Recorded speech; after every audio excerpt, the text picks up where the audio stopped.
ਸਤਿ ਸ਼੍ਰੀ ਅਕਾਲ ਜੀ। ਤੁਹਾਡੇ ਆਪਣੇ ਚੈਨਲ ਤੇ ਇੱਕ ਵਾਰ ਫਿਰ ਤੋਂ ਤੁਹਾਡਾ ਸਵਾਗਤ ਹੈ ਤੇ ਉਮੀਦ ਕਰਦਾ ਕਿ ਤੁਹਾਡੀ ਤਿਆਰੀ ਬਹੁਤ ਵਧੀਆ ਚੱਲ ਰਹੀ ਹੋਵੇਗੀ।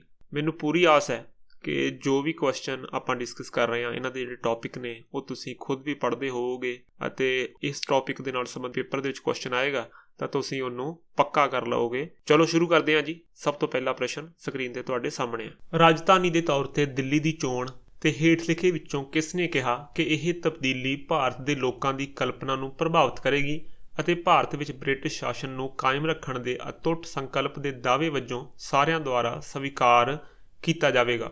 ਆਪਸ਼ਨ ਹਨ Edward lighten, viceroy ਲਿਟਨ, viceroy Hardinge ਜਾਂ ਹਰਬਰਟ ਬੇਕਰ। ਕਿਉਂਕਿ ਇਹ ਕਿਸੇ ਅੰਗਰੇਜ਼ ਦੁਆਰਾ ਬੋਲੀਆਂ ਗਈਆਂ ਲਾਈਨਾਂ ਨੇ, ਉਹਨੇ ਇੰਗਲਿਸ਼ ਦੇ ਵਿੱਚ ਐਗਜ਼ੈਕਟਲੀ ਕੀ ਕਿਹਾ ਸੀ ਉਹਨੂੰ ਮੈਂ ਲਿਖਿਆ ਹੋਇਆ, ਤੁਸੀਂ ਪੜ੍ਹ ਸਕਦੇ ਹੋ।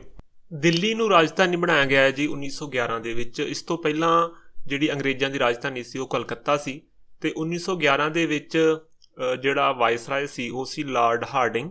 ਇਹ ਜਿਹੜੀਆਂ ਲਾਈਨਾਂ ਨੇ ਉਹ ਲਾਰਡ ਹਾਰਡਿੰਗ ਨੇ ਕਹੀਆਂ ਸਨ। ਹੁਣ ਇਹਦੇ ਵਿੱਚ ਜਿਹੜੇ ਬਾਕੀ ਆਪਸ਼ਨ ਦਿੱਤੇ ਹੋਏ ਨੇ, ਜਿਨ੍ਹਾਂ ਦੇ ਵਿੱਚ ਐਡਵਰਡ ਲੁਇਟਨ ਅਤੇ ਹਰਬਰਟ ਬੇਕਰ ਵੀ ਹੈਗਾ, ਇਹ ਦੋਨੋਂ ਜਿਹੜੇ ਨੇ ਇਹ ਦੋ ਆਰਕੀਟੈਕਟ ਨੇ ਜਿਨ੍ਹਾਂ ਨੂੰ ਨਿਯੁਕਤ ਕੀਤਾ ਗਿਆ ਸੀ ਕਿ ਨਵੀਂ ਦਿੱਲੀ ਦੀਆਂ ਜਿਹੜੀਆਂ ਇਮਾਰਤਾਂ ਨੇ ਉਹ ਇਹਨਾਂ ਨੇ ਡਿਜ਼ਾਈਨ ਕਰਨੀਆਂ ਨੇ। ਅਤੇ ਇਹਦੇ ਵਿੱਚ ਜਿਹੜਾ ਇੱਕ ਹੋਰ ਆਪਸ਼ਨ ਦਿੱਤਾ ਹੋਇਆ ਹੈ ਵਾਇਸਰਾਏ ਲਿਟਨ। ਵਾਇਸਰਾਏ ਲਿਟਨ ਨੇ 1877 ਦੇ ਵਿੱਚ ਦਿੱਲੀ ਦੇ ਵਿੱਚ ਇੱਕ ਦਰਬਾਰ ਕੀਤਾ ਸੀ, ਪਰ ਉਸ ਵੇਲੇ ਕਲਕੱਤਾ ਹੀ ਭਾਰਤ ਦੀ ਰਾਜਧਾਨੀ ਸੀ ਜਾਂ ਬ੍ਰਿਟਿਸ਼ ਦੀ ਰਾਜਧਾਨੀ ਸੀ। ਅਤੇ 1877 ਦੇ ਵਿੱਚ ਮਹਾਰਾਣੀ ਵਿਕਟੋਰੀਆ ਨੂੰ ਜਦੋਂ ਭਾਰਤ ਦੀ ਮਹਾਰਾਣੀ ਵਜੋਂ ਸਵੀਕਾਰ ਕਰਨ ਦੇ ਲਈ ਦਿੱਲੀ ਦੇ ਵਿੱਚ ਇੱਕ ਦਰਬਾਰ ਦਾ ਆਯੋਜਨ ਕੀਤਾ ਗਿਆ ਸੀ। ਅਤੇ 1911 ਦੇ ਵਿੱਚ ਵੀ ਇਹ ਦਿੱਲੀ ਦੇ ਵਿੱਚ ਇੱਕ ਦਰਬਾਰ ਦਾ ਆਯੋਜਨ ਕੀਤਾ ਗਿਆ ਸੀ, ਜਿਹੜਾ ਲਾਰਡ ਹਾਰਡਿੰਗ ਉਦੋਂ ਵਾਇਸਰਾਏ ਸੀ। ਅਤੇ 1911 ਦੇ ਵਿੱਚ ਜਿਹੜਾ ਦਰਬਾਰ ਬੁਲਾਇਆ ਗਿਆ ਸੀ ਉਹ ਇੰਗਲੈਂਡ ਦੇ ਵਿੱਚ ਰਾਜਾ ਜਾਰਜ 5ਵੇਂ ਦੀ ਤਾਜਪੋਸ਼ੀ ਮੌਕੇ ਬੁਲਾਇਆ ਗਿਆ ਸੀ।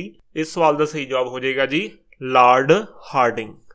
ਅਗਲਾ ਪ੍ਰਸ਼ਨ ਹੈ ਜੀ, ਹੇਠ ਲਿਖਿਆਂ ਦਾ ਮਿਲਾਨ ਕਰੋ। ਸਾਡੇ ਕੋਲ ਦੋ ਲਿਸਟਾਂ ਹਨ, ਲਿਸਟ 1 ਅਤੇ ਲਿਸਟ 2। ਲਿਸਟ 1 ਨੂੰ ਅਸੀਂ ਲਿਸਟ 2 ਦੇ ਨਾਲ ਮਿਲਾਉਣਾ ਹੈ। ਲਿਸਟ 1 ਦੇ ਵਿੱਚ ਹੈ ਭਾਸ਼ਾ ਵਿਗਿਆਨੀ, ਮੁਨਸ਼ੀ, ਪੂਰਵਵਾਦੀ ਅਤੇ ਵਰਨਾਕੂਲਰ, ਅਤੇ ਲਿਸਟ 2 ਦੇ ਵਿੱਚ ਤੁਸੀਂ ਪੜ੍ਹ ਸਕਦੇ ਹੋ। ਇਹਨਾਂ ਦੇ ਤੁਸੀਂ ਇੰਗਲਿਸ਼ ਆਪਸ਼ਨ ਵੀ ਦੇਖ ਸਕਦੇ ਹੋ ਅਤੇ ਪੰਜਾਬੀ ਆਪਸ਼ਨ ਵੀ ਦੇਖ ਸਕਦੇ ਹੋ। ਹੁਣ ਇਹਨੂੰ ਆਪਾਂ ਕਿਵੇਂ ਕਰਾਂਗੇ? ਸਭ ਤੋਂ ਪਹਿਲਾਂ ਦੇਖਦੇ ਹਾਂ ਜੀ ਮੁਨਸ਼ੀ। ਮੁਨਸ਼ੀ ਇੱਕ ਜਾਣਿਆ ਪਛਾਣਿਆ ਦਾ ਸ਼ਬਦ ਹੈ। ਮੁਨਸ਼ੀ ਕੌਣ ਹੁੰਦਾ? ਮੁਨਸ਼ੀ ਉਹ ਹੁੰਦਾ ਹੈ ਜਿਹੜਾ ਫਾਰਸੀ ਨੂੰ ਪੜ੍ਹ ਸਕਦਾ, ਲਿਖ ਸਕਦਾ ਅਤੇ ਪੜ੍ਹਾਉਣਾ ਵੀ ਜਾਣਦਾ ਹੋਵੇ, ਯਾਨੀ ਕਿ ਬੀ ਨੂੰ ਤੁਸੀਂ ਇੱਕ ਨਾਲ ਮਿਲਾਓਗੇ। ਇਸੇ ਤਰ੍ਹਾਂ ਜਿਹੜਾ ਭਾਸ਼ਾ ਵਿਗਿਆਨੀ, ਯਾਨੀ ਕਿ ਏ ਆਪਸ਼ਨ ਦੇ ਵਿੱਚ ਕੀ ਹੈ, ਭਾਸ਼ਾ ਵਿਗਿਆਨੀ ਉਹ ਹੈ ਜੋ ਕਈ ਭਾਸ਼ਾਵਾਂ ਨੂੰ ਜਾਣਦਾ ਹੋਵੇ, ਯਾਨੀ ਕਿ ਏ ਨੂੰ ਤੁਸੀਂ ਤੀਸਰੇ ਦੇ ਨਾਲ ਮਿਲਾਓਗੇ। ਉਸ ਤੋਂ ਬਾਅਦ ਜਿਹੜਾ ਓਰੀਐਂਟਲਿਸਟ, ਓਰੀਐਂਟਲਿਸਟ ਉਹ ਹੁੰਦਾ ਹੈ ਜਿਹੜੇ ਪੱਛਮ ਦੇ ਦੇਸ਼ਾਂ ਤੋਂ ਪੂਰਬ ਵੱਲ ਨੂੰ ਵਿਦਵਾਨ ਆਉਂਦੇ ਸਨ, ਪੂਰਬ ਦੇ ਦੇਸ਼ਾਂ ਦੀ ਜਾਂ ਏਸ਼ੀਆ ਦੀ ਭਾਸ਼ਾ ਅਤੇ ਸੱਭਿਆਚਾਰ ਨੂੰ ਸਿੱਖਣ, ਉਹਨੂੰ ਆਪਾਂ ਓਰੀਐਂਟਲਿਸਟ ਕਹਾਂਗੇ ਜਾਂ ਪੂਰਬਵਾਦੀ ਕਹਾਂਗੇ। ਸੀ ਨੂੰ ਤੁਸੀਂ ਦੂਸਰੇ ਨਾਲ ਜੋੜਨਾ। ਅਤੇ ਲਾਸਟ ਦੇ ਵਿੱਚ ਹੈ ਵਰਨਾਕੂਲਰ। ਵਰਨਾਕੂਲਰ ਕੀ ਹੁੰਦਾ ਹੈ? ਸਥਾਨਕ ਜਾਂ ਖੇਤਰੀ ਭਾਸ਼ਾ ਜਿਹੜੀ ਮਿਆਰੀ ਭਾਸ਼ਾ ਤੋਂ ਵੱਖਰੀ ਹੁੰਦੀ ਹੈ, ਯਾਨੀ ਕਿ ਡੀ ਨੂੰ ਤੁਸੀਂ 4 ਨਾਲ ਜੋੜੋਗੇ। ਇਹਦਾ ਸਹੀ ਜਵਾਬ ਹੋ ਜਾਏਗਾ ਜੀ ਬੀ ਦਾ ਪਹਿਲਾ, ਏ ਦਾ ਤੀਜਾ, ਸੀ ਦਾ ਦੂਜਾ ਅਤੇ ਡੀ ਦਾ ਚੌਥਾ। ਤੀਸਰਾ ਆਪਸ਼ਨ ਬਿਲਕੁਲ ਸਹੀ ਹੋ ਜਾਏਗਾ ਜੀ। ਹਾਂਜੀ, ਸਕਰੀਨ 'ਤੇ ਅਗਲਾ ਕੁਐਸਚਨ ਤੁਹਾਡੇ ਸਾਹਮਣੇ ਹੈ ਜੀ। ਹੇਠਾਂ ਦਿੱਤੇ ਸਵਾਲਾਂ ਵਿੱਚੋਂ ਕਿਹੜਾ ਸਵਾਲ ਸਿੱਖਿਆਰਥੀਆਂ ਦੇ ਮੁਲਾਂਕਣ ਹੁਨਰ ਦਾ ਮੁਲਾਂਕਣ ਕਰਦਾ ਹੈ? Which of the following questions assesses the evaluative skill of the learner? A, B, C ਅਤੇ ਡੀ ਸਾਨੂੰ 4 ਤਰ੍ਹਾਂ ਦੇ ਪ੍ਰਸ਼ਨ ਦਿੱਤੇ ਹੋਏ ਨੇ। ਇਹਨਾਂ ਦੇ ਵਿੱਚੋਂ ਅਸੀਂ ਉਹ ਪ੍ਰਸ਼ਨ ਦੱਸਣੇ ਨੇ ਜਿਹੜੇ ਵਿਦਿਆਰਥੀ ਦੇ ਅਵੈਲੂਏਟਿਵ ਸਕਿੱਲ ਨੂੰ ਮੁਲਾਂਕਣ ਕਰਨ ਦੇ ਵਿੱਚ ਮਦਦ ਕਰਦੇ ਨੇ। ਸਕਰੀਨ 'ਤੇ ਦਿੱਤੇ ਹੋਏ ਆਪਸ਼ਨ ਤੁਸੀਂ ਪੜ੍ਹ ਸਕਦੇ ਹੋ। ਪ੍ਰਸ਼ਨਾਂ ਨੂੰ ਧਿਆਨ ਨਾਲ ਪੜ੍ਹੋ। ਸਭ ਤੋਂ ਪਹਿਲਾ ਜਿਹੜਾ ਪ੍ਰਸ਼ਨ ਹੈ ਏ ਦੇ ਵਿੱਚ ਲਿਖਿਆ ਹੋਇਆ ਕਿ ਜਨ ਧਨ ਯੋਜਨਾ ਨੇ ਪੇਂਡੂ ਲੋਕਾਂ ਦੀ ਗਰੀਬੀ ਤੋਂ ਬਾਹਰ ਆਉਣ ਵਿੱਚ ਮਦਦ ਕੀਤੀ। ਕੀ ਤੁਸੀਂ ਇਸ ਵਿਚਾਰ ਨਾਲ ਸਹਿਮਤ ਹੋ ਜਾਂ ਜਾਇਜ਼ ਠਹਿਰਾਓ? Do you agree with the view? Justify. ਜਦੋਂ ਵਿਦਿਆਰਥੀ ਆਪਣੇ ਤੌਰ 'ਤੇ ਜੱਜ ਕਰੇਗਾ ਕਿ ਇਹ ਸਹੀ ਹੈ ਕਿ ਨਹੀਂ ਹੈ, ਆਪਣੇ ਵਿਚਾਰ ਦੇਗਾ, ਜਸਟੀਫਾਈ ਕਰੇਗਾ, ਤਾਂ ਇਸ ਤਰ੍ਹਾਂ ਦਾ ਮਤਲਬ ਇਹ ਹੈ ਕਿ ਵਿਦਿਆਰਥੀ ਜਾਂ ਸਿੱਖਿਆਰਥੀ ਮੁਲਾਂਕਣ ਕਰ ਰਿਹਾ, ਉਹਦੀ ਅਵੈਲੂਏਟਿਵ ਸਕਿੱਲ ਆਫ ਦਾ ਲਰਨਰ ਉਹਨੂੰ ਯੂਜ਼ ਕਰਦੇ ਇਹ ਪ੍ਰਸ਼ਨ ਨੇ। ਇਸ ਸਵਾਲ ਦਾ ਸਹੀ ਜਵਾਬ ਹੋ ਜਾਏਗਾ ਜੀ ਓਨਲੀ ਏ। ਜਿਹੜੇ ਬਾਕੀ ਪ੍ਰਸ਼ਨ ਨੇ ਇਹਨਾਂ ਦੇ ਵਿੱਚੋਂ ਕੁਝ ਨੌਲੇਜ ਬੇਸਡ ਕੁਐਸਚਨ ਨੇ ਅਤੇ ਕੁਝ ਉਹਦੇ ਅੰਡਰਸਟੈਂਡਿੰਗ ਵਾਸਤੇ ਨੇ। ਇਹ ਜਿਹੜਾ ਕੁਐਸਚਨ ਹੈ ਇਹ ਅਵੈਲੂਏਟਿਵ ਸਕਿੱਲ ਨਾਲ ਸੰਬੰਧਿਤ ਹੈ। ਇਸ ਤਰ੍ਹਾਂ ਦੇ ਪ੍ਰਸ਼ਨ ਵੀ ਪੇਪਰ ਦੇ ਵਿੱਚ ਆਉਂਦੇ ਨੇ। ਵੀਡੀਓ ਨੂੰ ਪੌਜ਼ ਕਰਕੇ ਤੁਸੀਂ ਇਸ ਨੂੰ ਚੰਗੀ ਤਰ੍ਹਾਂ ਦੇਖ ਸਕਦੇ ਹੋ। ਅਗਲਾ ਪ੍ਰਸ਼ਨ ਹੈ ਜੀ, ਇਹ ਪੋਰਟਫੋਲੀਓ ਇਜ਼। ਇੱਕ ਪੋਰਟਫੋਲੀਓ ਹੈ A, B, C ਤੇ D ਸਾਨੂੰ 4 ਪੁਆਇੰਟ ਦਿੱਤੇ ਹੋਏ ਨੇ। ਇਹਨਾਂ ਵਿੱਚੋਂ ਦੱਸਣਾ ਕਿ ਅਸੀਂ ਪੋਰਟਫੋਲੀਓ ਨਾਲ ਸੰਬੰਧਿਤ ਕਿਹੜੇ ਪੁਆਇੰਟ ਨੇ। A ਪੁਆਇੰਟ ਕਹਿੰਦਾ ਹੈ ਇਹ random collection of student work, ਵਿਦਿਆਰਥੀਆਂ ਦੇ ਕੰਮ ਦਾ ਇੱਕ ਬੇਤਰਤੀਬ ਸੰਗ੍ਰਹਿ। B ਪੁਆਇੰਟ ਹੈ ਜੀ ਵਿਦਿਆਰਥੀਆਂ ਦੇ ਕੰਮ ਦਾ ਉਦੇਸ਼ਪੂਰਨ ਸੰਗ੍ਰਹਿ। C ਪੁਆਇੰਟ ਹੈ ਸਕੂਲ ਦੇ ਨਿਰੀਖਣ ਲਈ ਵਿਦਿਆਰਥੀਆਂ ਦੇ ਕੰਮ ਦਾ ਸੰਗ੍ਰਹਿ।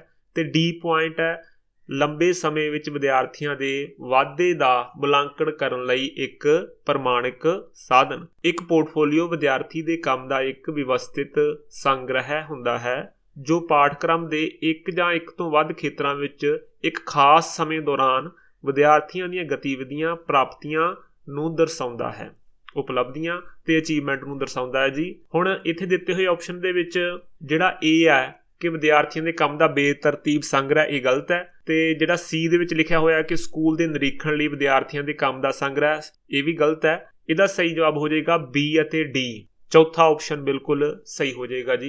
ਅਗਲਾ ਪ੍ਰਸ਼ਨ ਹੈ ਜੀ ਹੇਠਾਂ ਦਿੱਤੇ ਮੁੱਢਲੇ ਸਰੋਤਾਂ ਵਿੱਚੋਂ ਪਛਾਣੋ ਜਿਨ੍ਹਾਂ ਦੀ ਵਰਤੋਂ ਭਾਰਤੀ ਬੁਣਕਰਾਂ ਦੀ ਦੁਰਦਸ਼ਾ ਨੂੰ ਸਮਝਣ ਲਈ ਕੀਤੀ ਗਈ ਹੈ ਜਦੋਂ ਕਪਾਹ ਉਦਯੋਗ ਬ੍ਰਿਟਨ ਵਿੱਚ ਵਧਣਾ ਸ਼ੁਰੂ ਹੋਇਆ ਸੀ।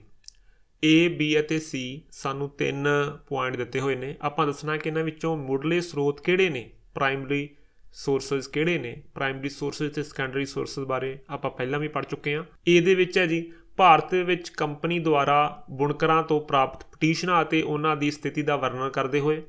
B ਹੈ ਜੀ ਉਸ ਸਮੇਂ ਦੀਆਂ ਅਖਬਾਰਾਂ ਦੀਆਂ ਰਿਪੋਰਟਾਂ ਜੁਲਾਹੇ ਨੂੰ ਦਰਪੇਸ਼ ਮੁਸ਼ਕਲਾਂ ਨੂੰ ਦਰਸਾਉਂਦੀਆਂ ਹਨ।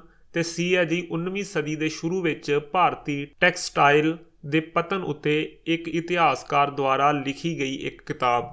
ਹੁਣ ਦੇਖੋ ਇਹਦੇ ਵਿੱਚ ਜਿਹੜੀ ਕਿਤਾਬ ਹੈ ਉਹ ਇੱਕ ਮੁੱਢਲਾ ਸਰੋਤ ਨਹੀਂ ਹੈ, ਉਹ ਬਾਅਦ ਵਿੱਚ ਲਿਖੀ ਗਈ ਹੈ। ਹੁਣ ਜਿਹੜੇ ਫਸਟ ਹੈਂਡ ਰਿਕਾਰਡ ਨੇ ਉਹ ਹੁੰਦੇ ਨੇ ਪ੍ਰਾਇਮਰੀ ਸਰੋਤ। ਇੱਥੇ ਫਸਟ ਹੈਂਡ ਰਿਕਾਰਡ ਕਿਹੜੇ ਨੇ, ਜਿਹੜੇ ਘਟਨਾ ਦੇ ਸਮੇਂ ਜਾਂ ਉਸ ਤੋਂ ਥੋੜਾ ਚਿਰ ਬਾਅਦ ਲਿਖੇ ਜਾਂਦੇ ਨੇ। ਭਾਰਤ ਵਿੱਚ ਕੰਪਨੀ ਸਰਕਾਰ ਦੁਆਰਾ ਬੁਣਕਰਾਂ ਤੋਂ ਪ੍ਰਾਪਤ ਪਟੀਸ਼ਨਾਂ ਅਤੇ ਉਹਨਾਂ ਦੀ ਸਥਿਤੀ ਦਾ ਵਰਣਨ ਕਰਦੇ ਹੋਏ ਜਿਹੜੀਆਂ ਵੇਵਰਸ ਨੇ, ਪਟੀਸ਼ਨਸ ਸਰਕਾਰ ਨੂੰ ਦਿੱਤੀਆਂ, ਉਹ ਕਿਹੜੇ ਨੇ, ਮੁੱਢਲੇ ਸਰੋਤ ਨੇ ਉਸ ਵੇਲੇ ਦੇ। ਉਸ ਤੋਂ ਬਾਅਦ ਜਿਹੜੀਆਂ ਅਖਬਾਰਾਂ ਦੀਆਂ ਰਿਪੋਰਟਾਂ, ਉਦਾਂ ਉਸ ਵੇਲੇ ਜਿਹੜੀਆਂ ਅਖਬਾਰਾਂ ਦੇ ਵਿੱਚ ਰਿਪੋਰਟਾਂ ਆਈਆਂ, ਕਿਉਂਕਿ ਕਰੰਟ ਦੇ ਵਿੱਚ ਅਖਬਾਰ ਛਪਦੀ ਹੈ, ਉਹ ਵੀ ਕੀ ਨੇ, ਮੁੱਢਲੇ ਸਰੋਤ ਨੇ। A ਅਤੇ B ਇਹ ਦੋਨੋਂ ਮੁੱਢਲੇ ਸਰੋਤ ਹੋ ਜਾਣਗੇ। ਜਿਹੜੀ ਕਿਤਾਬ ਹੈ ਉਹ ਸੈਕੰਡਰੀ ਸਰੋਤ ਦੇ ਵਿੱਚ ਆਏਗੀ। ਇਸ ਸਵਾਲ ਦਾ ਸਹੀ ਜਵਾਬ ਹੋ ਜਾਏਗਾ A and B ਓਨਲੀ। ਤੀਸਰਾ ਆਪਸ਼ਨ ਬਿਲਕੁਲ ਸਹੀ ਹੋਏਗਾ ਜੀ। ਇੰਗਲਿਸ਼ ਦੇ ਵਿੱਚ ਵੀ ਮੈਂ ਲਿਖਿਆ ਹੋਇਆ, ਜੇਕਰ ਤੁਸੀਂ ਦੇਖਣਾ ਚਾਹੋ ਤਾਂ ਦੇਖ ਸਕਦੇ ਹੋ। ਅਗਲਾ ਪ੍ਰਸ਼ਨ ਹੈ ਜੀ ਸਮਾਜਿਕ ਅਤੇ ਰਾਜਨੀਤਿਕ ਜੀਵਨ ਪਾਠ ਪੁਸਤਕਾਂ ਦਾ social and political life textbooks ਬਹੁਤ ਸਾਰੇ ਭਾਈਚਾਰਿਆਂ ਦੀਆਂ ਚਰਚਾ ਕਰਦੀਆਂ ਹਨ। ਉਦਾਹਰਨ ਦੇ ਲਈ ਦਲਿਤ, ਮੁਸਲਿਮ, ਗਰੀਬ ਆਦਿ। ਇੱਕ ਅਧਿਆਪਕ ਵਜੋਂ ਕਲਾਸ ਵਿੱਚ ਇਹਨਾਂ ਪਾਠਾਂ ਦੀ ਵਰਤੋਂ ਕਰਨ ਦਾ ਸਭ ਤੋਂ ਢੁਕਵਾਂ ਤਰੀਕਾ ਕੀ ਹੋਵੇਗਾ। A, B, C ਤੇ D ਸਾਨੂੰ 4 ਆਪਸ਼ਨ ਦਿੱਤੇ ਹੋਏ ਨੇ। ਆਪਾਂ ਦੱਸਣਾ ਹੈ ਕਿ ਜੇਕਰ ਤੁਸੀਂ ਸਮਾਜਿਕ ਅਤੇ ਰਾਜਨੀਤਿਕ ਜੀਵਨ ਦੀਆਂ ਪਾਠ ਪੁਸਤਕਾਂ ਬਾਰੇ, ਇਹਨਾਂ ਭਾਈਚਾਰਿਆਂ ਬਾਰੇ ਕੋਈ ਚਰਚਾ ਕਰਨੀ ਹੈ ਤਾਂ ਤੁਸੀਂ ਕੀ ਕਰੋਗੇ। A ਆਪਸ਼ਨ ਹੈ ਹੋਰ ਵਿਸ਼ਿਆਂ ਨੂੰ ਵਜਨ ਦੇ ਕੇ ਕਲਾਸਰੂਮ ਵਿੱਚ ਬੇਆਰਾਮੀ ਤੋਂ ਬਚਾਂਗੇ, ਯਾਨੀ ਕਿ ਇਹਨਾਂ ਨੂੰ ਛੱਡ ਦਾਂਗੇ, ਹੋਰ ਵਿਸ਼ਿਆਂ ਦੀ ਗੱਲ ਕਰ ਲਾਂਗੇ। ਇਹ ਗਲਤ ਹੈ ਜੀ। ਇਹਨਾਂ ਟਰਮਸ ਦੀ ਵਰਤੋਂ ਛੱਡੋ ਅਤੇ ਵਿਦਿਆਰਥੀਆਂ ਨੂੰ ਇਹਨਾਂ ਭਾਗਾਂ ਨੂੰ ਪੜ੍ਹਨ ਦਿਓ। ਇਹ ਜਿਹੜੇ ਇਸ ਤਰ੍ਹਾਂ ਦੇ ਪਾਠ ਨੇ ਇਹ ਵਿਦਿਆਰਥੀਆਂ ਨੂੰ ਕਹੋ ਕਿ ਤੁਸੀਂ ਆਪ ਪੜ੍ਹ ਲਓ, ਇਹ ਵੀ ਗਲਤ ਹੈ। ਅਗਲਾ ਹੈ ਜੀ ਇਹਨਾਂ ਭਾਈਚਾਰਿਆਂ ਦੇ ਮੁੱਦਿਆਂ ਨੂੰ ਸੰਵੇਦਨਸ਼ੀਲਤਾ ਨਾਲ ਨਿਪਟਾਓ। ਇਹ ਬਿਲਕੁਲ ਸਹੀ ਹੈ। ਸਾਰੇ ਵਿਦਿਆਰਥੀਆਂ ਦੇ ਸਨਮਾਨ ਦਾ ਆਦਰ ਕਰਨ ਲਈ ਉਚਿਤ ਪ੍ਰਤੀਬੱਧਤਾ ਦਿਖਾਓ। ਇੱਕ ਅਧਿਆਪਕ ਦੇ ਤੌਰ ਤੇ C ਅਤੇ D ਜਿਹੜਾ ਹੈ ਇਹ ਦੋਨੋਂ ਬਿਲਕੁਲ ਸਹੀ ਤਰੀਕੇ ਨੇ ਪੜ੍ਹਾਉਣ ਦੇ ਵਿੱਚ। ਕਲਾਸਰੂਮ ਦੇ ਵਿੱਚ ਤੁਸੀਂ ਜਦੋਂ ਸਮਾਜਿਕ ਅਤੇ ਰਾਜਨੀਤਿਕ ਜੀਵਨ ਦੇ ਪਾਠ ਪੜ੍ਹਾਓਗੇ ਤੇ C ਅਤੇ D ਇਹ ਦੋਨੋਂ ਜਿਹੜੇ ਪੁਆਇੰਟ ਨੇ ਇਹਨਾਂ ਨੂੰ ਧਿਆਨ 'ਚ ਰੱਖਾਂਗੇ ਆਪਾਂ। ਇਹਦਾ ਸਹੀ ਜਵਾਬ ਹੋ ਜਾਏਗਾ ਜੀ ਤੀਸਰਾ ਆਪਸ਼ਨ C ਅਤੇ D ਓਨਲੀ। ਅਗਲਾ ਪ੍ਰਸ਼ਨ ਹੈ ਜੀ ਸੰਵਿਧਾਨ ਦਾ ਕਿਹੜਾ ਅਨੁਛੇਦ ਕਿਸੇ ਵੀ ਨਾਗਰਿਕ ਨੂੰ ਵਕੀਲ ਪ੍ਰਦਾਨ ਕਰਨ ਲਈ ਰਾਜ ਦੀ ਡਿਊਟੀ ਲਗਾਉਂਦਾ ਹੈ ਜੋ ਗਰੀਬੀ ਜਾਂ ਕਿਸੇ ਹੋਰ ਅਪੰਗਤਾ ਕਾਰਨ ਕੰਮ ਕਰਨ ਵਿੱਚ ਅਸਮਰਥ ਹੈ। ਕਿਹੜੇ ਆਪਸ਼ਨ ਨੇ, ਧਾਰਾ 44, ਧਾਰਾ 51, ਧਾਰਾ 39A ਜਾਂ ਧਾਰਾ 32। ਆਰਟੀਕਲ 39A ਰਾਜ ਦੇ ਉੱਤੇ ਸਾਰੇ ਨਾਗਰਿਕਾਂ ਲਈ ਨਿਆਂ ਤੱਕ ਪਹੁੰਚ ਨੂੰ ਯਕੀਨੀ ਬਣਾਉਣ ਲਈ ਮੁਫਤ ਕਾਨੂੰਨੀ ਸਹਾਇਤਾ ਪ੍ਰਦਾਨ ਕਰਾਉਣ ਦੀ ਜ਼ਿੰਮੇਵਾਰੀ ਲਗਾਉਂਦਾ ਹੈ। ਜੇਕਰ ਉਹ ਆਪ ਵਕੀਲ ਨਹੀਂ ਕਰ ਸਕਦੇ ਤਾਂ ਸਟੇਟ ਨੂੰ ਉਹਨਾਂ ਨੂੰ ਵਕੀਲ ਕਰਕੇ ਦੇਣਾ ਪਵੇਗਾ। ਇਹਦਾ ਸਹੀ ਜਵਾਬ ਹੋ ਜਾਏਗਾ ਜੀ 39A। ਤੀਸਰਾ ਆਪਸ਼ਨ ਬਿਲਕੁਲ ਸਹੀ ਹੈ ਜੀ। ਅਗਲਾ ਪ੍ਰਸ਼ਨ ਹੈ ਉਹਨਾਂ ਦੇਸ਼ਾਂ ਨਾਲ ਉਗਾਈ ਗਈ ਫਸਲ ਦਾ ਮੇਲ ਕਰੋ ਜੋ ਇਸ ਫਸਲ ਨੂੰ ਸਭ ਤੋਂ ਵੱਧ ਮਾਤਰਾ ਵਿੱਚ ਪੈਦਾ ਕਰਦੇ ਹਨ। ਸਾਡੇ ਕੋਲ 2 ਕਾਲਮ ਨੇ, ਇੱਕ ਦੇ ਵਿੱਚ ਫਸਲ ਦਾ ਨਾਂ ਲਿਖਿਆ ਹੋਇਆ ਤੇ ਦੂਸਰੇ ਦੇ ਵਿੱਚ ਦੇਸ਼ਾਂ ਦਾ ਨਾਂ ਲਿਖਿਆ ਹੋਇਆ। ਆਪਾਂ ਦੱਸਣਾ ਕਿ ਇਹਨਾਂ ਦੇ ਵਿੱਚੋਂ ਕਿਹੜੇ ਦੇਸ਼ ਕਿਹੜੀ ਫਸਲ ਨੂੰ ਵੱਧ ਪੈਦਾ ਕਰਦੇ ਨੇ। ਹੁਣ ਜਿਵੇਂ ਸਭ ਤੋਂ ਪਹਿਲਾਂ ਲਿਖਿਆ ਹੋਇਆ A ਦੇ ਵਿੱਚ ਲਿਖਿਆ ਹੋਇਆ ਜੂਟ। ए ऑप्शन है जूट। ਜਿਹੜਾ ਜੂਟ ਹੈ ਉਹ ਭਾਰਤ ਅਤੇ ਬੰਗਲਾਦੇਸ਼ ਦੇ ਵਿੱਚ ਸਭ ਤੋਂ ਵੱਧ ਪੈਦਾ ਹੁੰਦਾ ਹੈ। ਜੂਟ ਨੂੰ ਸੁਨਹਿਰੀ ਰੇਸ਼ਾ ਵੀ ਕਿਹਾ ਜਾਂਦਾ ਹੈ, ਪਟਸਨ ਵੀ ਕਿਹਾ ਜਾਂਦਾ ਹੈ। ਭਾਰਤ ਤੇ ਬੰਗਲਾਦੇਸ਼ ਦੇ ਕੋਲ ਜਿਹੜਾ ਬ੍ਰਹਮਪੁੱਤਰ ਅਤੇ ਗੰਗਾ ਦਰਿਆਵਾਂ ਦੇ ਜਿਹੜੇ ਡੈਲਟੇ ਨੇ, ਉੱਥੋਂ ਦਾ ਜਿਹੜਾ ਮੌਸਮ ਹੈ ਉਹ ਇਸ ਫਸਲ ਨੂੰ ਪੈਦਾ ਕਰਨ ਵਾਸਤੇ ਕਾਫੀ ਢੁਕਵਾਂ ਹੈ। ਇਹਨੂੰ ਤੁਸੀਂ ਚੌਥੇ ਦੇ ਨਾਲ ਜੋੜੋਗੇ। ਇਸੇ ਤਰ੍ਹਾਂ ਜਿਹੜਾ ਦੂਸਰਾ ਬੀ ਦੇ ਵਿੱਚ ਹੈ ਚਾਹ। ਜਿਹੜੀ ਚਾਹ ਹੈ, ਚਾਹ ਕਾਫੀ ਦੇਸ਼ਾਂ ਦੇ ਵਿੱਚ ਪੈਦਾ ਹੁੰਦੀ ਹੈ। ਹੁਣ ਸ਼੍ਰੀਲੰਕਾ ਜਿਹੜਾ ਹੈ ਇਹ ਚਾਹ ਪੈਦਾ ਕਰਨ ਦੇ ਵਿੱਚ ਤੀਸਰੇ ਨੰਬਰ 'ਤੇ ਹੈ, ਅਤੇ ਸ਼੍ਰੀਲੰਕਾ ਦੀ ਚਾਹ ਕਾਫੀ ਮਸ਼ਹੂਰ ਵੀ ਹੈ। ਅਤੇ ਬੀ ਨੂੰ ਤੁਸੀਂ ਜੋੜੋਗੇ ਤੀਸਰੇ ਦੇ ਨਾਲ, ਕੀਨੀਆ ਅਤੇ ਸ਼੍ਰੀਲੰਕਾ ਦੇ ਵਿੱਚ ਚਾਹ ਪੈਦਾ ਹੁੰਦੀ ਹੈ ਕਾਫੀ ਮਾਤਰਾ ਦੇ ਵਿੱਚ। ਜਿਹੜੀ ਕੌਫੀ ਹੈ, ਕੌਫੀ ਬ੍ਰਾਜ਼ੀਲ ਅਤੇ ਕੋਲੰਬੀਆ ਦੇ ਵਿੱਚ ਕਾਫੀ ਮਾਤਰਾ ਦੇ ਵਿੱਚ ਪੈਦਾ ਹੁੰਦੀ ਹੈ। ਸੀ ਨੂੰ ਤੁਸੀਂ ਦੂਸਰੇ ਨਾਲ ਜੋੜੋਗੇ। ਅਤੇ ਜਿਹੜੀ ਕਪਾਹ ਹੈ, ਕਪਾਹ ਵੀ ਕਾਫੀ ਦੇਸ਼ਾਂ ਦੇ ਵਿੱਚ ਪੈਦਾ ਹੁੰਦੀ ਹੈ। USA ਦੇ ਵਿੱਚ ਵੀ ਹੁੰਦੀ ਹੈ, ਚੀਨ 'ਚ ਵੀ ਹੁੰਦੀ ਹੈ, ਭਾਰਤ ਵਿੱਚ ਵੀ ਹੁੰਦੀ ਹੈ। ਪਰ ਜਿਹੜਾ ਮਿਸਰ ਦੇਸ਼ ਹੈ, ਮਿਸਰ ਦੇਸ਼ ਦੀ ਲੰਬੇ ਰੇਸ਼ੇ ਵਾਲੀ ਜਿਹੜੀ ਕਪਾਹ ਹੈ ਉਹ ਸਾਰੀ ਦੁਨੀਆ ਦੇ ਵਿੱਚ ਮਸ਼ਹੂਰ ਹੈ। ਅਤੇ ਕਪਾਹ ਦੇ ਨਾਲ ਤੁਸੀਂ ਜੋੜੋਗੇ ਮਿਸਰ ਵਾਲੇ ਆਪਸ਼ਨ ਨੂੰ, ਯਾਨੀ ਕਿ ਡੀ ਨੂੰ ਪਹਿਲੇ ਨਾਲ ਜੋੜੋਗੇ। ਇਸ ਸਵਾਲ ਦਾ ਸਹੀ ਜਵਾਬ ਹੋ ਜਾਏਗਾ ਜੀ ਡੀ ਆਪਸ਼ਨ, ਸਭ ਤੋਂ ਲਾਸਟ ਵਾਲਾ ਆਪਸ਼ਨ। ਏ ਦਾ ਚੌਥਾ, ਬੀ ਦਾ ਤੀਸਰਾ, ਸੀ ਦਾ ਦੂਸਰਾ ਅਤੇ ਡੀ ਦਾ ਪਹਿਲਾ।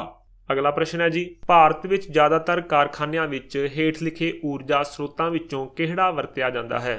ਆਪਸ਼ਨ ਹਨ ਕੋਲਾ, ਹਾਈਡਰੋ ਪਾਵਰ ਜਿਹਨੂੰ ਤੁਸੀਂ ਪਣ ਬਿਜਲੀ ਕਹਿੰਦੇ ਆ, ਸੂਰਜੀ ਊਰਜਾ ਜਾਂ ਪਰਮਾਣੂ ਸ਼ਕਤੀ। ਭਾਰਤ ਵਿੱਚ ਜ਼ਿਆਦਾਤਰ ਕਾਰਖਾਨਿਆਂ ਦੇ ਵਿੱਚ ਕੋਲਾ ਵਰਤਿਆ ਜਾਂਦਾ ਹੈ। ਭਾਰਤ ਕੋਲਾ ਪੈਦਾ ਕਰਨ ਦੇ ਵਿੱਚ ਦੁਨੀਆ ਦੇ ਵਿੱਚ 6ਵੇਂ ਸਥਾਨ 'ਤੇ ਹੈ ਜੀ। ਇਸ ਸਵਾਲ ਦਾ ਸਹੀ ਜਵਾਬ ਹੋ ਜਾਏਗਾ ਜੀ ਕੋਲਾ। ਅਗਲਾ ਪ੍ਰਸ਼ਨ ਹੈ ਜੀ, ਕੁਦਰਤੀ ਬਨਸਪਤੀ ਖੇਤਰ ਅਤੇ ਇਸ ਵਿੱਚ ਪਾਏ ਜਾਣ ਵਾਲੇ ਜੰਗਲੀ ਜੀਵਾਂ ਬਾਰੇ ਹੇਠ ਲਿਖੀਆਂ ਗੱਲਾਂ ਦਾ ਮੇਲ ਕਰੋ ਅਤੇ ਸਹੀ ਚੋਣ ਕਰੋ।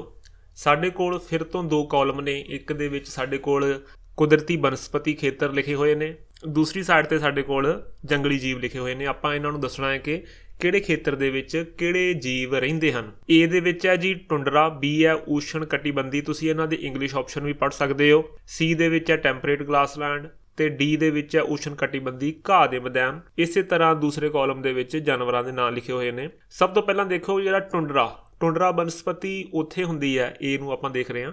ਟੁੰਡਰਾ ਬਨਸਪਤੀ ਬਹੁਤ ਹੀ ਜ਼ਿਆਦਾ ਠੰਡੇ ਸਥਾਨਾਂ 'ਤੇ ਹੁੰਦੀ ਹੈ, ਅਤੇ ਬਹੁਤ ਹੀ ਜ਼ਿਆਦਾ ਠੰਡੇ ਸਥਾਨਾਂ 'ਤੇ ਕਿਸ ਤਰ੍ਹਾਂ ਦੇ ਜਾਨਵਰ ਰਹਿੰਦੇ ਨੇ, ਜਿਵੇਂ ਤੀਸਰੇ ਆਪਸ਼ਨ 'ਚ ਲਿਖਿਆ ਸੀਲ, ਕਸਤੂਰੀ ਬਲਦ ਅਤੇ ਧਰੂਵੀ ਰਿਛ। ਇਹ ਜਿਹੜੇ ਨੇ ਪੋਲਰ ਬੀਅਰ ਕਿੱਥੇ ਰਹਿੰਦੇ ਨੇ? ਟੁੰਡਰਾ ਵਾਲੀ ਬਨਸਪਤੀ ਵਾਲੀ ਜਗ੍ਹਾ 'ਤੇ ਰਹਿੰਦੇ ਨੇ। ਏ ਨੂੰ ਤੁਸੀਂ ਤੀਸਰੇ ਦੇ ਨਾਲ ਮਿਲਾ ਦਿਓਗੇ। ਉਸ ਤੋਂ ਬਾਅਦ ਹੈ ਜੀ ਓਸ਼ਨ ਕਟੀਬੰਧੀ ਰੇਗਿਸਤਾਨ ਜਾਂ ਟ੍ਰੋਪੀਕਲ ਡੈਜ਼ਰਟ। ਰੇਗਿਸਤਾਨ ਦੇ ਵਿੱਚ ਕਿਸ ਤਰ੍ਹਾਂ ਦੇ ਜਾਨਵਰ ਪਾਏ ਜਾਂਦੇ ਨੇ? ਜਿਵੇਂ ਸੱਪ ਹੋ ਗਿਆ, ਕਿਰਲੀ ਹੋ ਗਈ, ਊਠ ਹੋ ਗਿਆ, ਇਹ ਰੇਗਿਸਤਾਨ 'ਚ ਪਾਏ ਜਾਂਦੇ ਨੇ। ਬੀ ਨੂੰ ਤੁਸੀਂ ਚੌਥੇ ਨਾਲ ਮਿਲਾਓਗੇ। ਇਸੇ ਤਰ੍ਹਾਂ ਟੈਂਪਰੇਟ ਗ੍ਰਾਸਲੈਂਡ, ਸ਼ੀਤ ਊਸ਼ਣ ਘਾਹ ਦੇ ਮੈਦਾਨ। ਸੀ ਨੂੰ ਤੁਸੀਂ ਜੋੜੋਗੇ ਜੰਗਲੀ ਮੱਝਾਂ, ਬਾਈਸਨ ਅਤੇ ਹਿਰਨ ਦੇ ਨਾਲ, ਕਿਉਂਕਿ ਘਾਹ ਦੇ ਮੈਦਾਨ ਨੇ ਉੱਥੇ। ਠੀਕ ਹੈ ਜੀ। ਅਤੇ ਇਸੇ ਤਰ੍ਹਾਂ ਜਿਹੜਾ ਡੀ ਹੈ ਊਸ਼ਣ ਕਟੀਬੰਧੀ ਘਾਹ ਦੇ ਮੈਦਾਨ, ਇਹਦੇ ਨਾਲ ਤੁਸੀਂ ਜੋੜੋਗੇ ਹਾਥੀ, ਜ਼ੈਬਰਾ ਅਤੇ ਜਿਰਾਫ ਨੂੰ। ਇਹਦਾ ਸਹੀ ਜਵਾਬ ਹੋ ਜਾਏਗਾ ਜੀ ਏ ਦਾ ਤੀਸਰਾ, ਬੀ ਦਾ ਚੌਥਾ, ਸੀ ਦਾ ਪਹਿਲਾ ਅਤੇ ਡੀ ਦਾ ਦੂਸਰਾ।